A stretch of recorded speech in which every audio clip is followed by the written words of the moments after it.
Sahana Vavatu Sahano Bunatu Sahaviryam Karavava Tejasvinavaditam Astoma Viddishavai Om Shanti Shanti Shanti. May that one protect us both. May that one nourish us. May we work together with mutual cooperation, and may our study be invigorating and enlightening, and may we not unnecessarily cover with each other. Peace, peace, peace be unto all. So this is the Vedanta Series question and answer. There are no questions, there are no answers. So I'm going to mute myself while you formulate a suitable question, something that is uppermost in your mind, something that we can explore together. Hello, Swamiji. Yes, I have a question about language. So I always think of language as being a human construction or something that we humans invent. But I was wondering what your thoughts are about the more spiritual or mystical aspects of language and speech.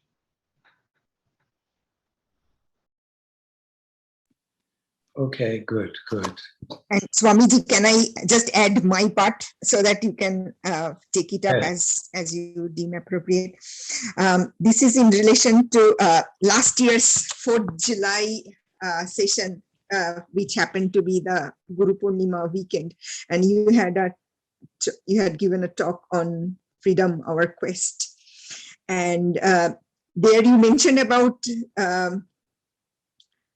5 fetters that binds us, the chain, and 3 was time oriented, our past, present, future, and then 4th and 5th were 4th was on the 3 gunas and 5th was the ego. So so I have question regarding the 4th one, the how to handle the 3 gunas in relation to daily working. Okay, so let's see if we can weave these question and answers together. And also, so let us see language. First of all, any idea of language will have to involve the capacity to speak. There is archaeological evidence now to say that there was a species, I think discovered in Russia, that has all the archaeologists scratching their heads because they found a skull. Actually, they found it in 1930, but have rediscovered it.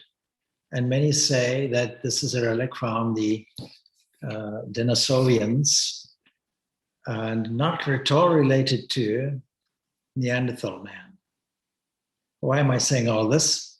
It's because the physical capacity to speak is an interesting development in our evolution.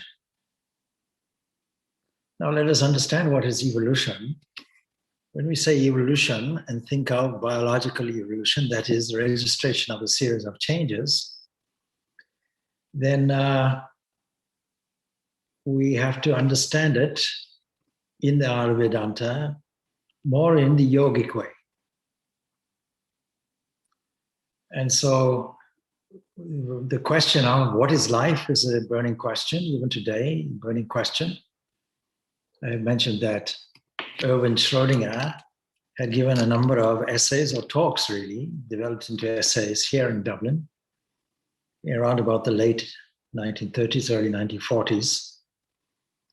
And he had actually predicted in his own language, in his own way, he had predicted the DNA programming capacity in the cell. But you see, one of the great difficulties in communication itself is what the yogis call verbal delusion. Just to remind you that according to Sankhya Yoga psychology, the mind as a stuff has 5 varieties to it, 5 waves. And remarkably, one of them is verbal delusion. We could explore that, of course, in terms of language. Why should that be an obstacle? Well, very clearly, when you misunderstand something, then that creates a lot of fight.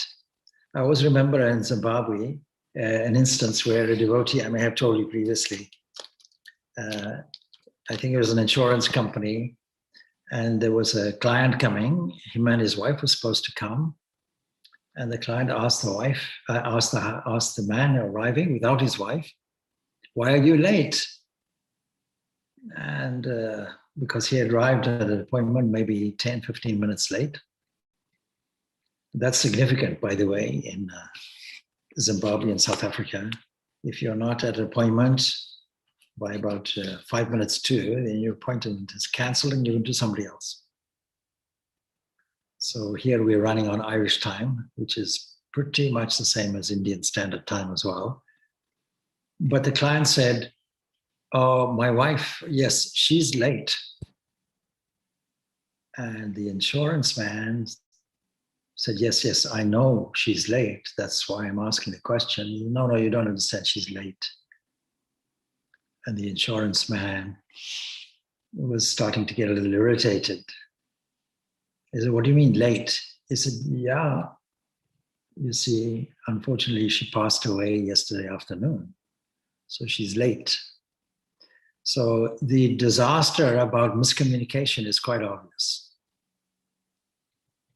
But verbal delusion really indicates that we have a misunderstanding about things in general because all of our concepts are phrased and framed in terms of words. And therefore, they have to be carefully selected. And that is why in the Bhagavad Gita, when it talks about tapasya, in terms of a threefold nature of everything, including tapasya, it is mentioned there that this discipline of speech is necessary.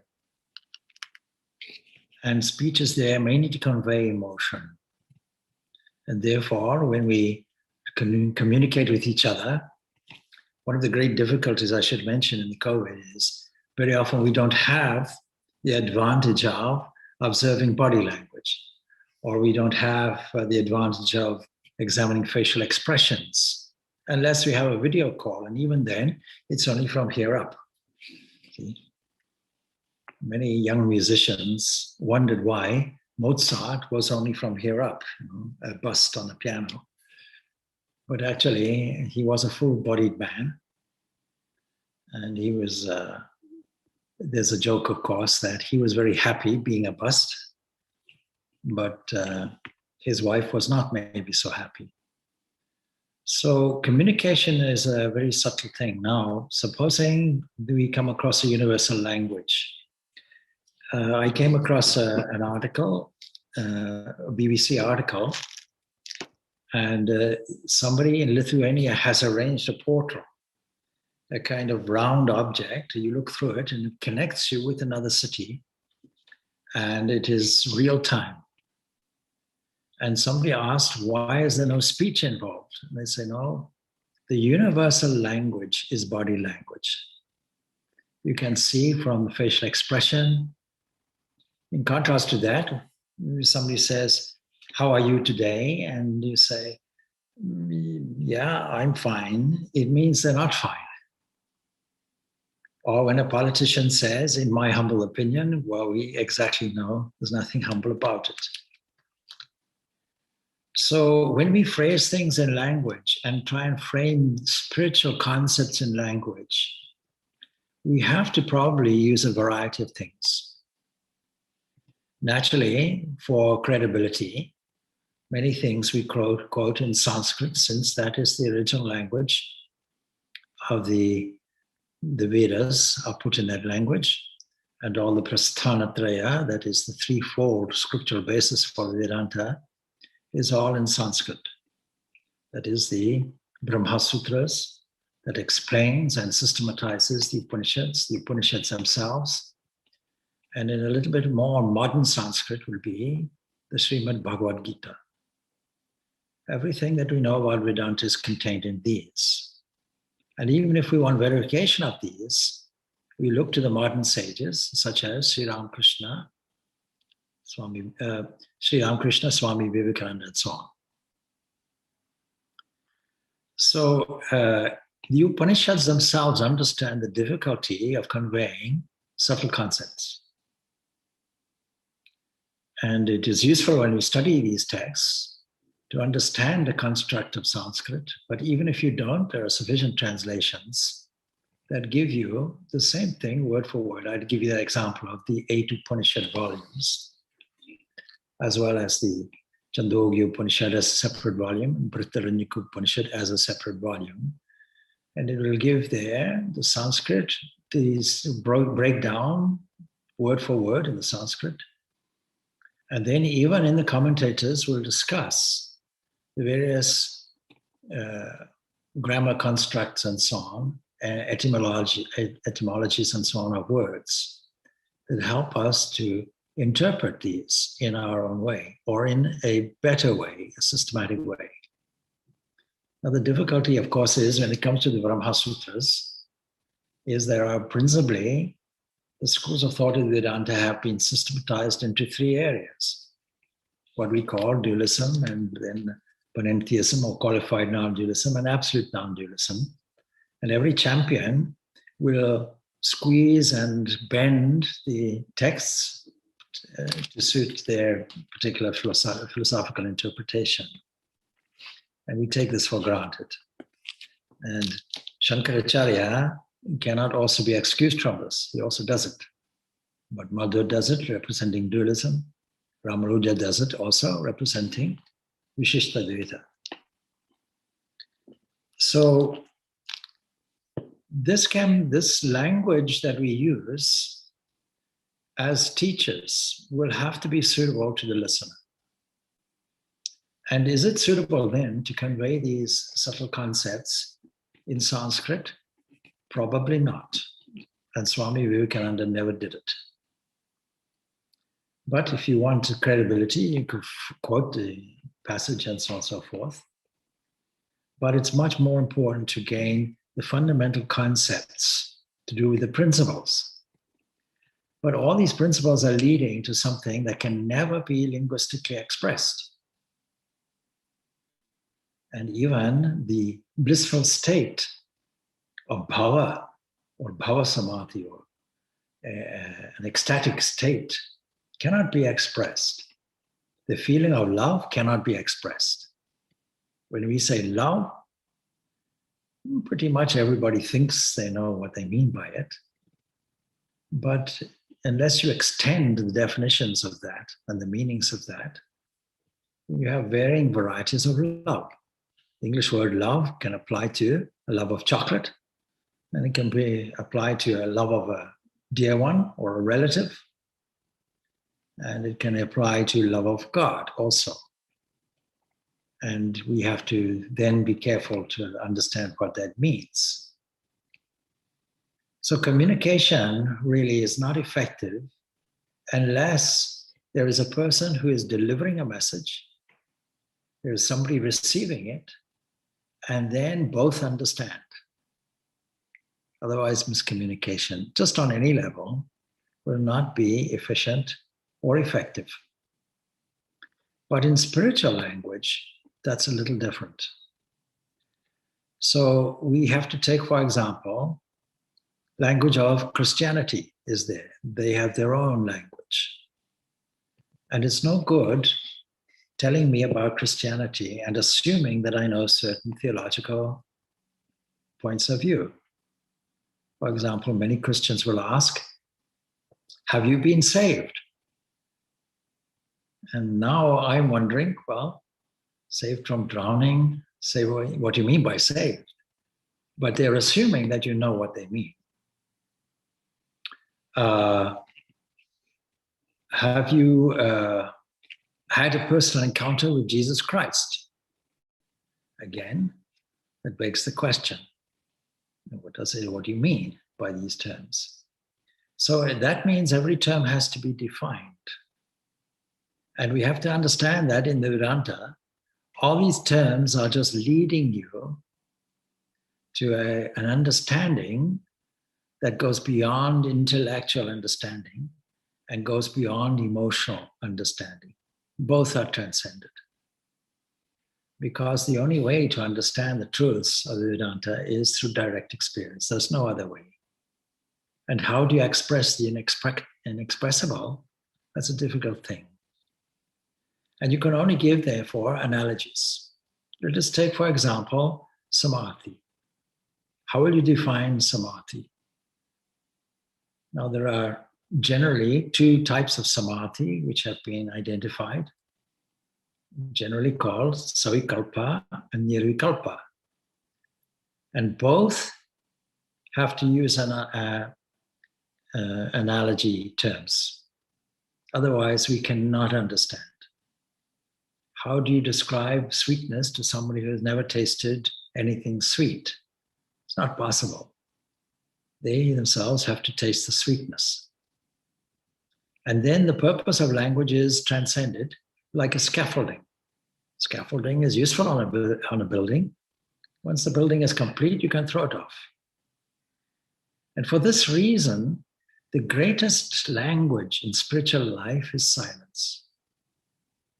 That is why Buddha was described as Shakya Muni, the silent one of the Shakya clan. And in this day and age, it's very difficult to keep silent, but communication can still be there. I'll give you an example. My own guru was a very quiet man, but sitting in his presence was enough.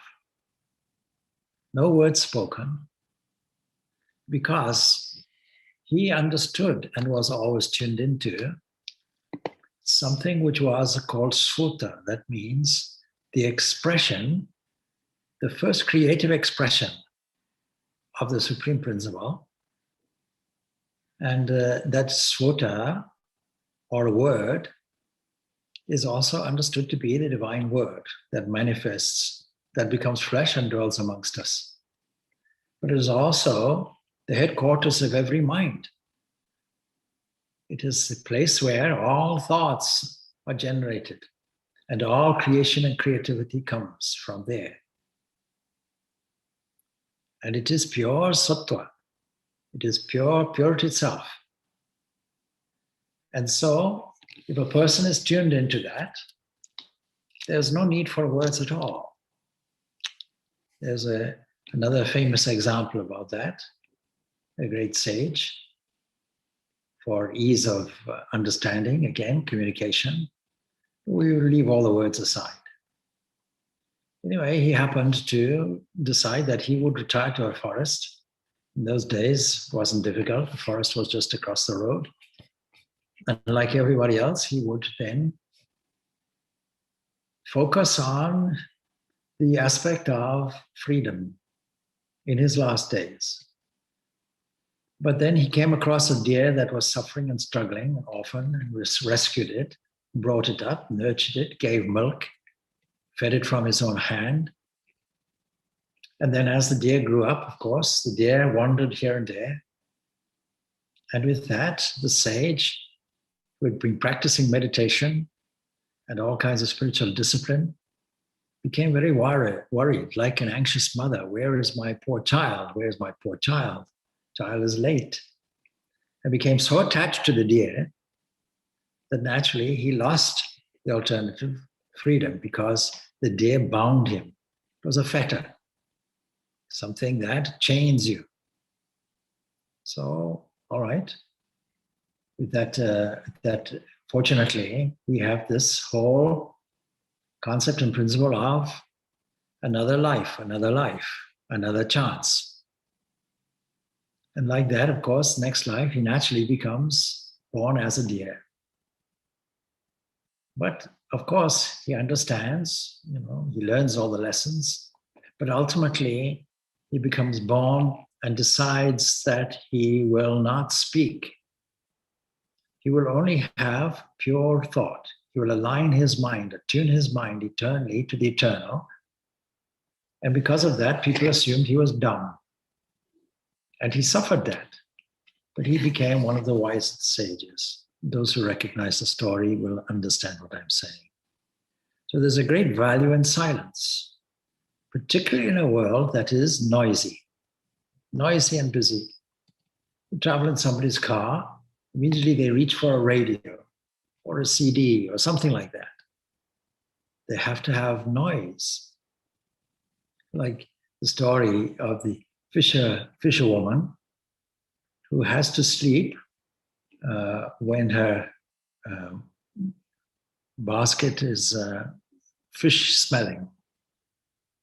So in that same way, we seem to be addicted to noise. And the best form of spiritual communication is silence. The less we talk, the better. Because when we do talk and examine what we have said, we see that it comes into one of three categories. It is either a laziness to talk, leaving off all effort to speak. In that case, not only will you not be speaking, but you'll drift off into sleep. And then, of course, at that point, there's no communication whatsoever. Because if you're in a company of somebody who's yawning and sleepy, chances are you'll be duplicating that body language and you'll also fall asleep. The other way of dealing with it is talking incessantly or sufficiently to enhance your own self-image. And this, of course, is rajasic. One was tamasic. But if your mind is tuned into God, let's put it as God. If all your thoughts, your feelings, your attention, your energy is tuned in to a beloved, and then every moment of the day it's like that, then your attention will be distracted toward that. And in that pure state, there's no recognition of I. You see how Sri Ramakrishna addresses himself. He says this, pointing to his own body, this thing. There's no I in it. No I or me or mine or any of these egoistic identifications are there, characteristic of Rajas and Tamas. These three evolutionary forces contained in every aspect of nature, including the mind. And so what should we do in spiritual life as we go about our day-to-day activities? We should take the mind as a threefold gear shifting system. Three gears being there, sattva, rajas, and tamas. This comes over from the Sankhya system, but Shankaracharya's commentary on the 18th chapter of the Bhagavad Gita states, with regard to these evolutionary forces called gunas, Kapila is the expert, Sankhya is the expert, even though we don't agree with the final conclusions of Sankhya philosophy. But still, in terms of that, in terms of understanding what is nature itself, including the nature of the mind, the great experts are the Sankhyas. We can adopt that as a practical system of how we discover this ultimate oneness. So if you describe samadhi, for example, you can only even savikalpa samadhi. Savikalpa samadhi means that, and if you ask Ramakrishna about samadhi, he'll take you through a whole series of personal experiences. He'll tell you of several kinds of samadhi and describe it as the awakening of the inner potential, the inner energy, the spirituality, which in most people is coiled up and is left there in a latent condition, potential condition. And you won't arrive at any high revelation unless this becomes unfolded in the language of the yogis. And he describes how Sometimes you'd feel it like a monkey hopping, sometimes like a fish swimming, sometimes like a snake. 5 different ways, 5 different types of samadhi. And then you see, what is the savikalpa samadhi? There only being one thing without a second, which we call Brahman, that supreme principle. How would we know it? And when we know it, by retaining the sense of I-ness, not in any egoistic or bound way. It's like seeing clay, and this is Ramakrishna's description, like seeing a clay and the clay elephant, both at the same time. Seeing the world of change, the familiar world that we operate in on the one side, and identifying with the full Brahman on the other side. That's how it's described. Well, does that help us in our real understanding of it until we arrive at such an understanding? Until in our meditation, we come to that. So that's the one side, where we say, I am Brahman, I am intelligence, I'm the absolute, I'm the formless, I'm like the space, I'm the supreme, eternally luminous, birthless, unchangeable, unattached, all-pervading, ever-free, one without a second. None of this is in tune with our own human experience if we haven't gotten there. But you still retain this I consciousness while understanding this fully. And so this is what's called savikalpa samadhi. In the language of the yogis, it is the Ajna chakra. That is where knowledge is with you. And then there's nirvikalpa samadhi.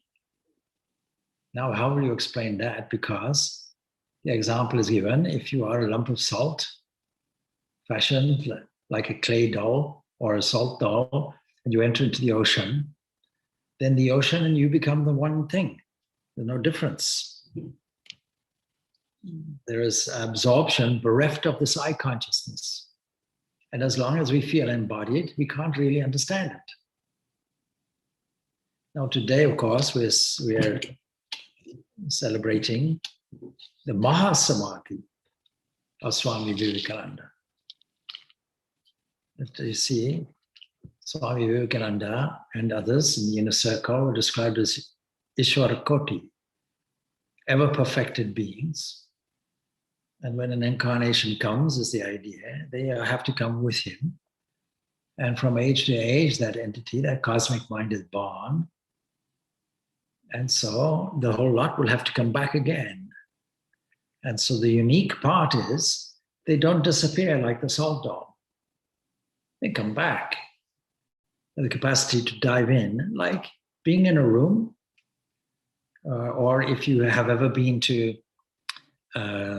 Greenwich in England, there is a dividing line, a timeline, Greenwich Mean Time, and you can put your left foot in the one hemisphere and put your right foot in the other one. It's not that you're two separate people. And you can withdraw from one and put your foot in the other one and do the same likewise on the other side and claim that you have been in 2 different time zones. Because in the center would be the mean time of it, the average time of it, the Greenwich Mean Time. I heard in Africa a broadcaster misunderstanding that. And he was broadcasting from a little town which had adopted the name of Greenwich. And he said, this is Greenwich. Meantime, here's the news. So this is where our misunderstanding in language can occur also. The point is that all spiritual practices have this one engagement of a psychological process where you will elevate your thoughts. That is why we have churches and temples bedecked in magnificent cultural art to elevate the mind. This Swami Vivekananda's comment that the certain religions, we won't name them at this point, certain religions have done away with all of that. And they are poorer for it, because not understanding something so abstract and subtle, we need all the help that we can. We need to develop all the positive and uplifting material that we find in this universe. We have to find that purity where no I consciousness exists. I consciousness in a selfish way exists, where all our activities and thoughts are not concerned with our own self-image or preservation of it. This is why we do the Enneagram. On the Enneagram, by the way, what we do at one point is we get people to make a picture or draw a picture of a certain animal. And once they've drawn it nicely, we can tell them the psychology of it and say, you've just drawn a picture of yourself in answer to a question. It was Christopher Isherwood who mentions this also, that he came across a friend, and the friend said, on meeting him for the first time, please will you draw me a horse? And he nicely complied. He was an artistic person himself. And then the person had to explain, every person I meet, I ask them to draw a horse because it gives me an understanding to a question. Who are you? And of course, that's a very profound question that most people take completely superficially. Who am I? And some peculiar answers come. So depending on your whole personality and your whole outlook and how you understand yourself to be, and chances are you're not describing yourself at all. You're describing your occupation. You're describing your hereditary or your circumstances or your nationality or something of that nature. But of course, this profound question, who am I? That goes to the root. And on Saturdays, we study the Kena Upanishad, and that's essentially is the question, first question. Yeah, rephrase it, who am I? What is the agency? But we can summarize it, who am I? The searching question of Ramana Maharshi, who am I? And unless you really know this, then you really have lost this access to freedom. So this egoistic operation comes within this category of rajas and tamas. Let me explain. Tamas literally means darkness. And there's nothing more dark than lying asleep at night in a deep, deep sleep, oblivious to everything. Nirvikalpa Samadhi, on the other hand, has a positive aspect to it, a beaming aspect to it. A man goes into this and comes out a Buddha, an enlightened one of enlightened intellect, and then shares the light everywhere, living out a purpose, or maybe living out lingering effects of previous activity, prarabdha, karma, we call it technically, and then disappearing into the ocean as nirvikalpa samadhi, losing oneself. In a wonderful poem by Rumi, Lose Yourself, a beautiful, beautiful mystical poem. Now, supposing you don't understand anything of what that means, you have no spiritual direction whatsoever, you might think that it means going to a country and with no map or compass and losing your way for some unknown reason or purpose. But lose yourself in the spiritual context is completely different.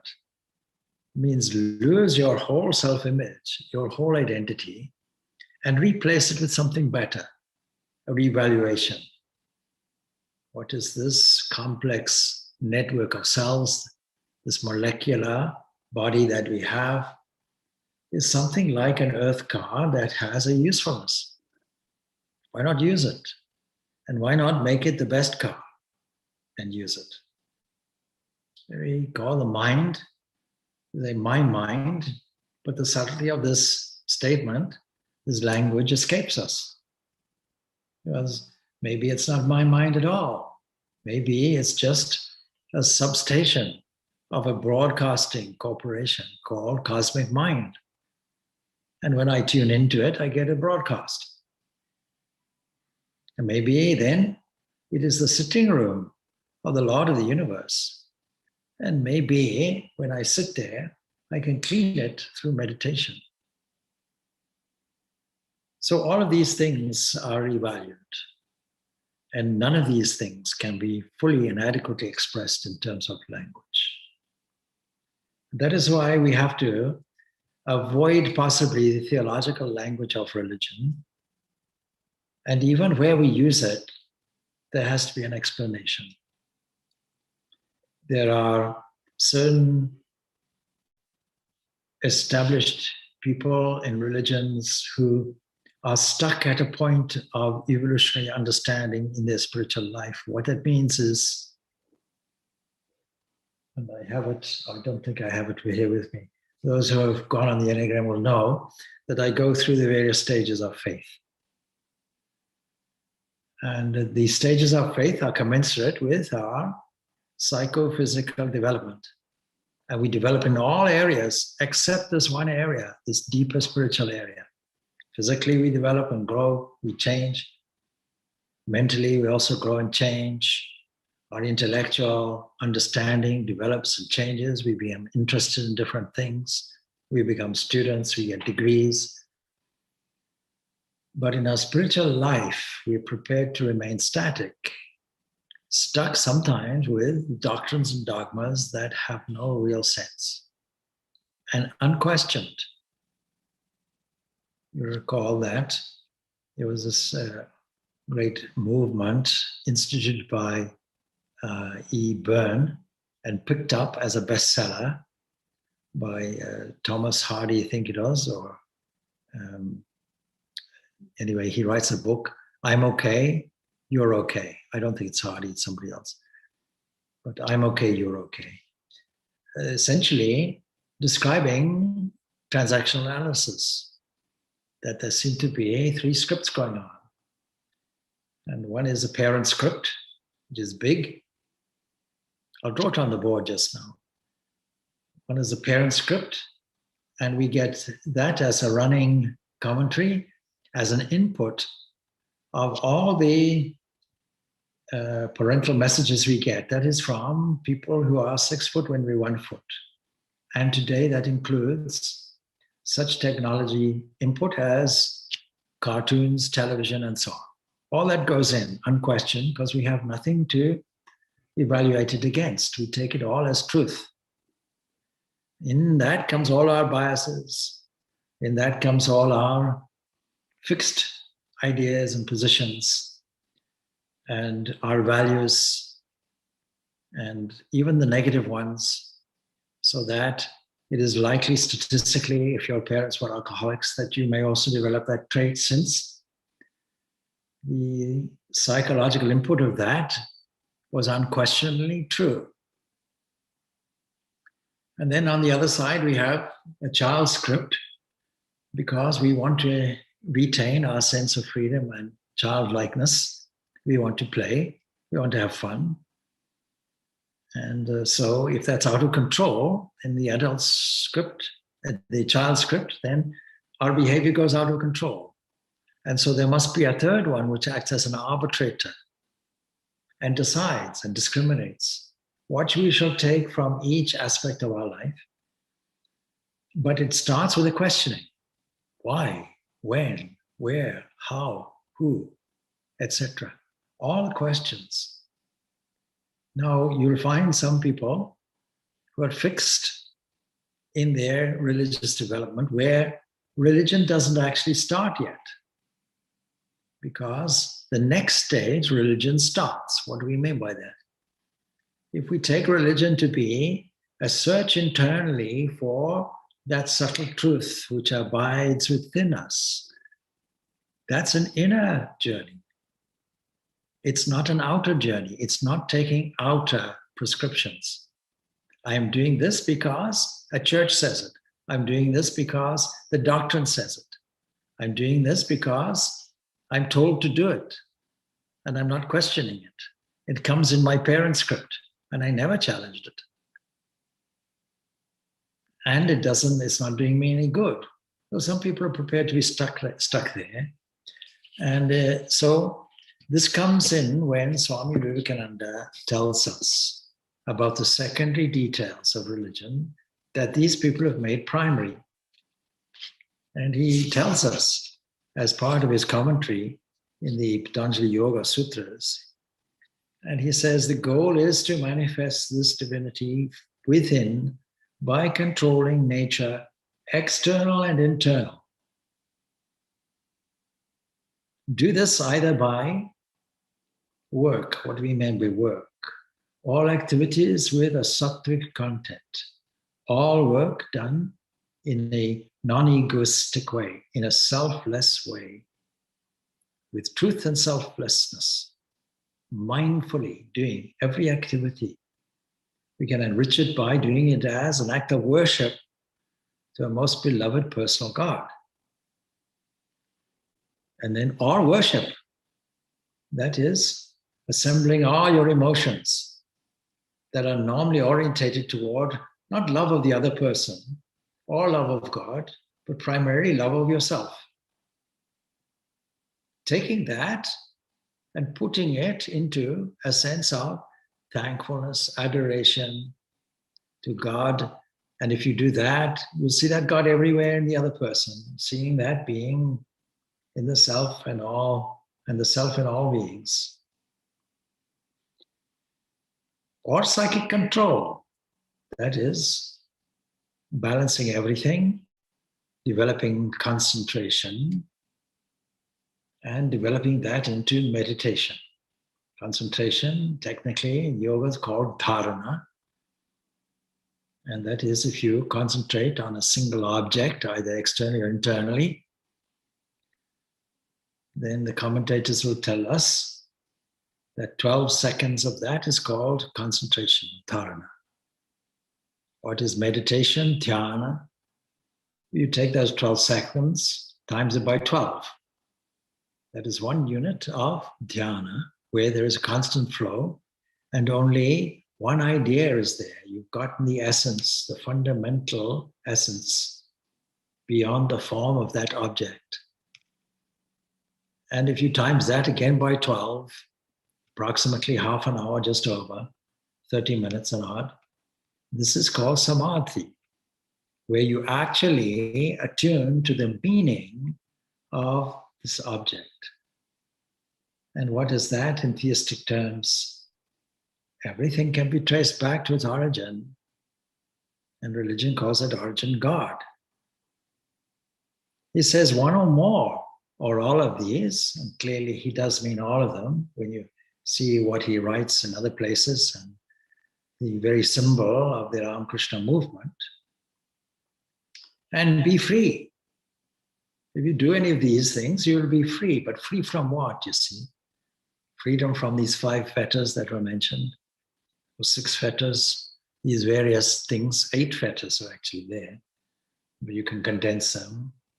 But in any event, all these things that are binding us. Now we can summarize all the things that are binding us.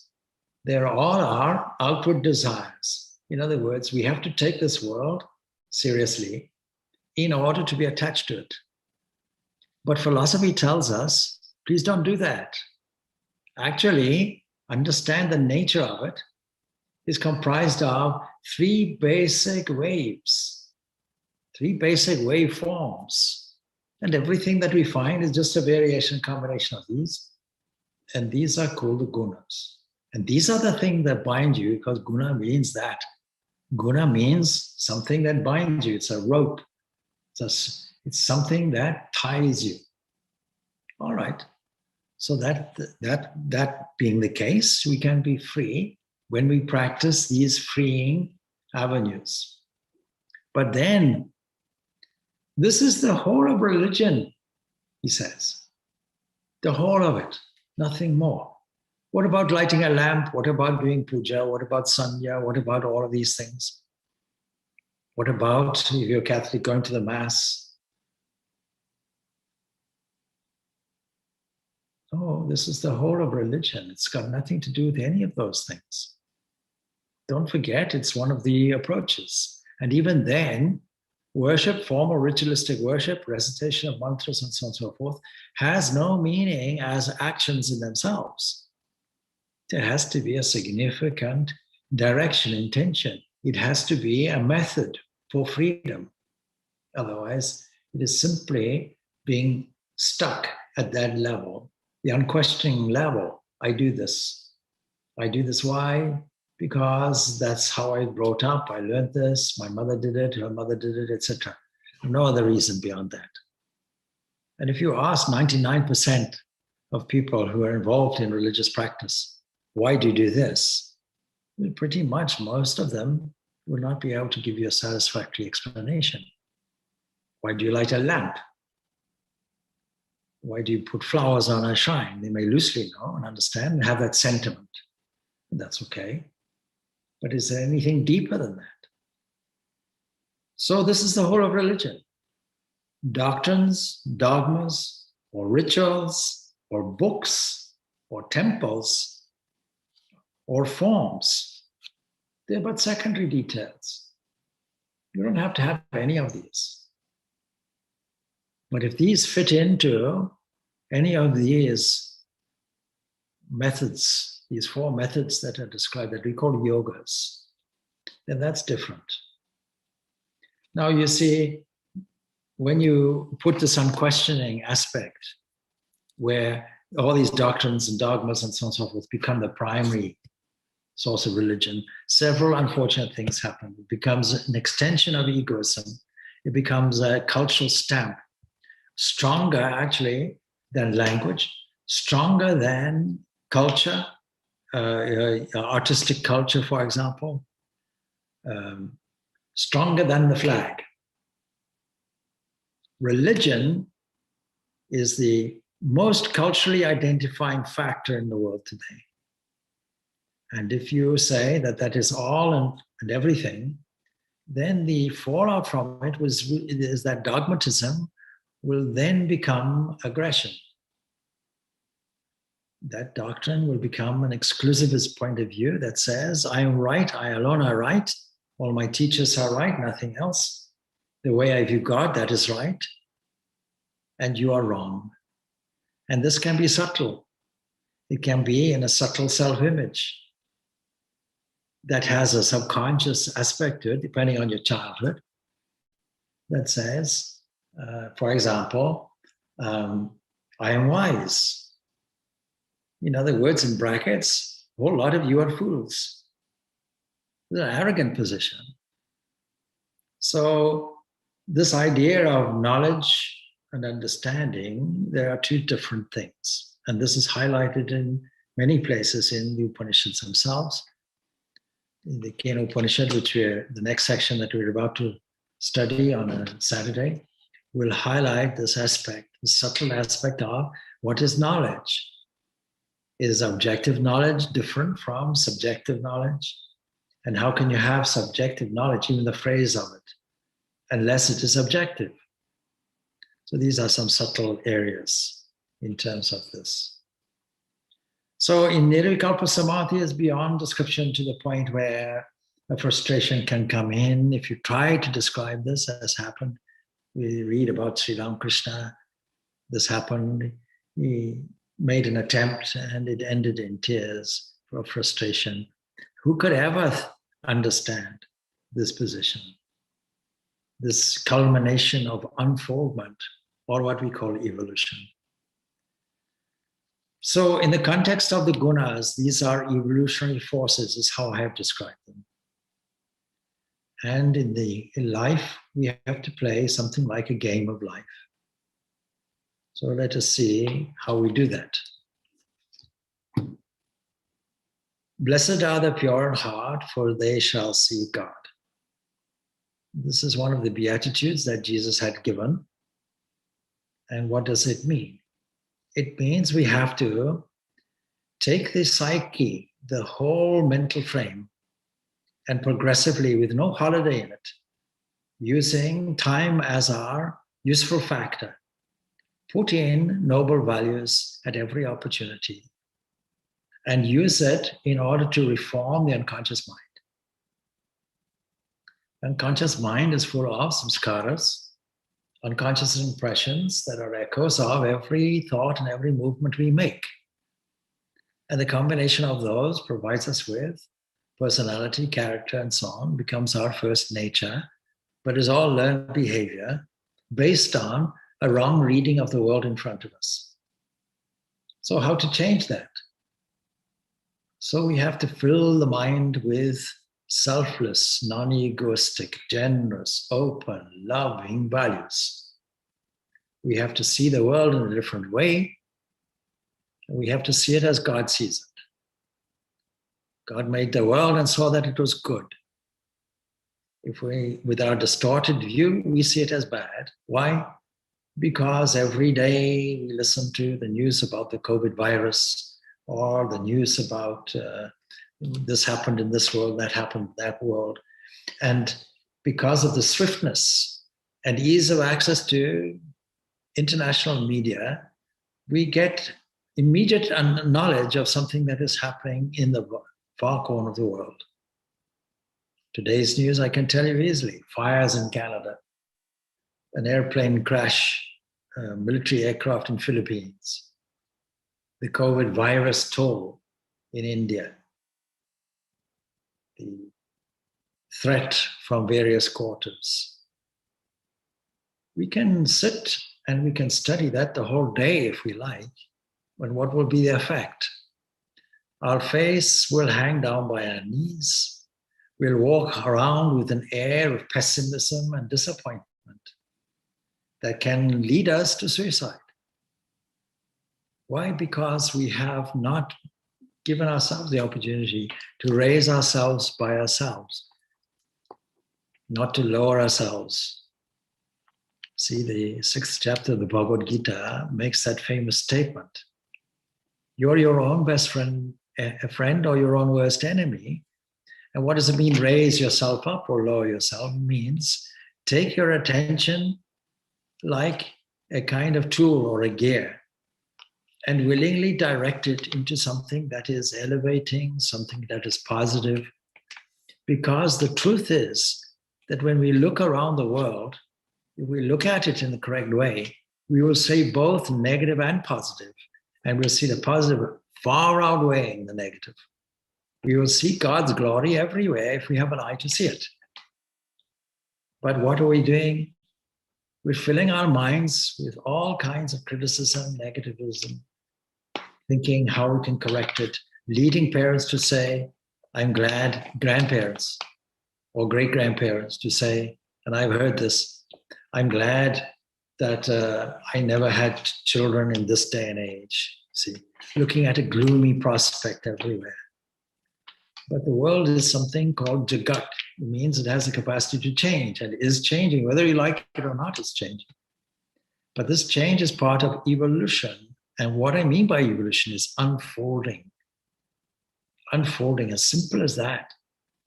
Something is there and it's unfolding. What the great paleontologist and philosopher Tishadan and mystic told us, that this is the alpha and the omega, it's the same thing, that with this evolution, he told us about this evolutionary system that is something like a flow of evolution with a purpose. Something like water that has the malleability to flow in the easiest direction everywhere, despite the obstacles. And its job is to encounter the obstacles and get around them, and our job is the same. And we do that by using the revealing faculty called sattva. So this sattva is there. Sattva implying absolute truth, absolute purity of mind. That is why Jesus says, blessed are the pure in heart, for they shall see God. And so when we have waves of three kinds, the one wave has the capacity to neutralize the other waves which are causing us agitation, confusion, difficulty in the mind, bearing in mind the fact that the Sankhya's and the yogis will see the mind as something like a lake. Mind stuff caught locally that is in a state of agitation. And the state of agitation and the product of that is called vrittis or waves, distortions, oscillations. It sees in a very modern way that the whole of this universe is something like waves, and increasing numbers of people involved in theoretical physics are buying into this idea of string theory, even though there's not a shred of evidence for it. Still, the concept is wonderful, that at the fundamental level, there are infinite possibilities because there are infinite varieties of strings. And they feel that this is useful in explaining what is called the anthropic principle in this world, that things are so finely tuned and not willing to understand the old-fashioned idea that there's a creator God that made it like this, all made it perfectly and so on. They say, well, wait, supposing there's just an infinite field of possibilities. Like the biological DNA, which says, well, there are infinite combinations. How do we get to a state of biological sophistication? Well, infinite possibilities are there, and we get the same basic letters, if you were, of the DNA structure, and we combine it, we can recombine again, and that's how we get infinite differences and infinite possibilities, man being one. They try to explain it in this way, but the final explanation is absent from it. And that is, why should there be provided for us infinite possibilities in the first place? So it doesn't really give a fundamental explanation. Vedanta does it. Well, let us see what these waves look like. So these are two of these waves. One we can call rajas, characterized by intense activity, but its single characteristic is self-preservation. And therefore it is entirely egoistic, and all this up and down of the wave represents a causal arrangement that says, when I'm up here, I'm happy. When I'm down here, I'm sad. And for that reason, I make another effort toward this happiness. Unfortunately, when I get it, I can't sustain it. So it goes down to pain. And the whole thing is agitating. And then the other one would be tamas. And although I have drawn them equally, tamas has a different wavelength. It all slows down. It says, let me not make any effort whatsoever. Now this applies to everything in life, everything in the whole universe. This is a physics of a different kind. It says that there are three characteristics that we have. And the three characteristics will be the nature of unification and harmony. And everything else is an attempt to get to that harmony. That harmony we call dharma. Dharma, the thing that knits everything else together, holds everything into a harmonious position. And why does this universe go here and there? Is to create this balance. Gravity wants to pull things in and create a unity. Electrical energy wants to move everything out. And so gravity represents sattva in the universe. And electrical energy is rajas, going out. And then inertia wants things to stay as they are. Nothing has to change. And so when we see a rock, we see that this tamas is dominating. But rajas and sattva is also there. Now, in the mind, it's the same thing.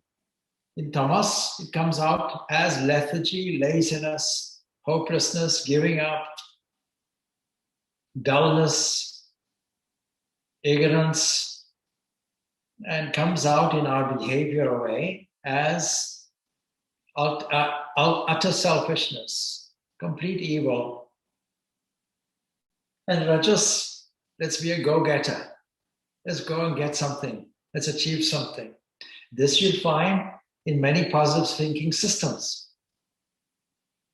So that I was at one college here in Dublin, and I was one speaker of many speakers, and we were talking about over coffee actually, or tea. And I came across this man and casually asked him. We were standing by the window at the Trinity College, and I was interested to look out because there's a beautiful tree outside. So I casually asked him, "So what subject are you presenting?" It was a whole 2 or 3 day event. And he said, "Oh, now I don't know exactly what his subject is, but I'm paraphrasing." He says, "I'm going to tell people about the importance of having goals and setting goals and exploiting your full potential." And I chuckled, and he said, "Can I ask what is amusing you?" I said, "Yes, you see, I don't have any goals." He was astonished. "No goals?" As if my whole life is finished because I have no goals. I said, "No, I find goals are future orientated and give me anxiety. So I long ago gave up that." And he said, "What do you mean?" Because you see, this whole career life advancement, what they mean by exploiting your full potential, is the human potential, not the divine potential that Vivekananda is mentioning. When Vivekananda says the goal of life, he's saying the spiritual goal.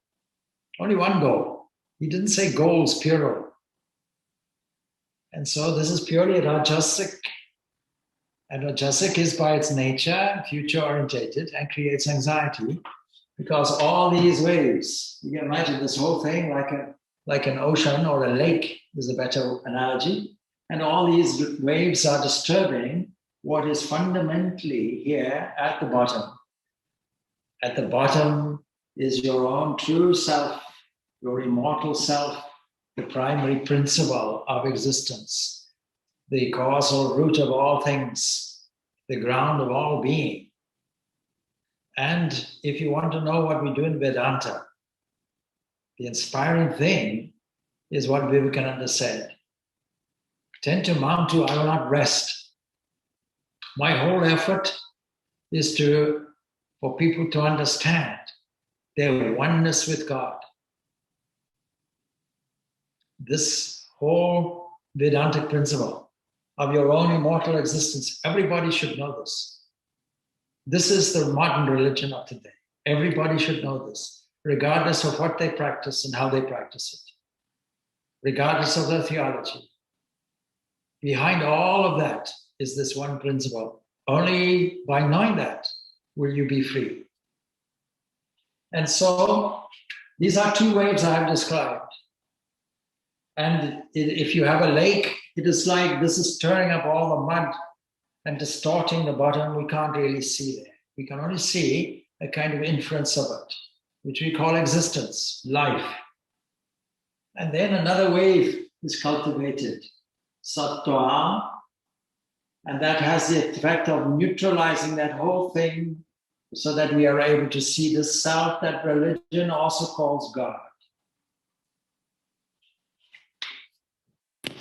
That is why, logically, we purify the heart, which is Oriental speak for mind, for you shall see God, you shall see the truth, when all these waves are calmed and neutralized by promotion of sattva. So we have to be diligent about it. First of all, we have to see what is the condition of the mind at any point in time. And play the game of it. And where we find tamas, we elevate it to rajas. And where we find rajas, we elevate it to sattva. Like a manual gear on a car going from tamas, rajas, sattva. Right, what's the next one? And we do it over this time framework because we know for sure that time is an illusion, but that's only physics. That's only philosophy and physics. For our own day-to-day understanding, our gut doesn't say it. Our gut says something real is there. The passage of time comes before us and goes. And so, in order to have, as I mentioned yesterday, in order to see the undivided and the unchanging in any possible way, then we have to have space and time. Swami Vivekananda says this universe is Brahman, seen through space, time, and causation. That is what our universe is. Without space, we can't see a dividedness. So through the trick of providing space and time, we see the undivided as divided. And through the trick of time, we see the unchanging as the changing. That's called Maya. And Maya consists of these three evolutionary forces, Sattva, Rajas, and Tamas. And we use that. We use that to overcome it. Tamas has a hiding capacity. Rajas has a projecting capacity. It is this projecting and this hiding that gives us the illusion that the undivided is divided, that the unchanging is changing. And when we now take the revealing aspect of it that we call Sattva and make that the dominant evolutionary force in our mind, the final evolutionary move takes place, and that is our freedom. So I think I've overcovered anyway, it's overstepped, 12:13, and I hope I answered some questions here. I feel extremely glad because you kind of helped me to solve a problem in my thought for a long time. That being an electrical engineer, when I hear about the frequencies and of the Rajas and Tamas, and always I wanted to know about the frequency of the Sattva. And in my mind, I used to put them as DC, but then I couldn't add up to get to a neutral point. And today I got a complete clarification how to make it to a zero. So I thank you profoundly. Okay, all good, all good. So we finish off. Om Shanti, Shanti, Shanti. Peace, peace, peace, peace unto all.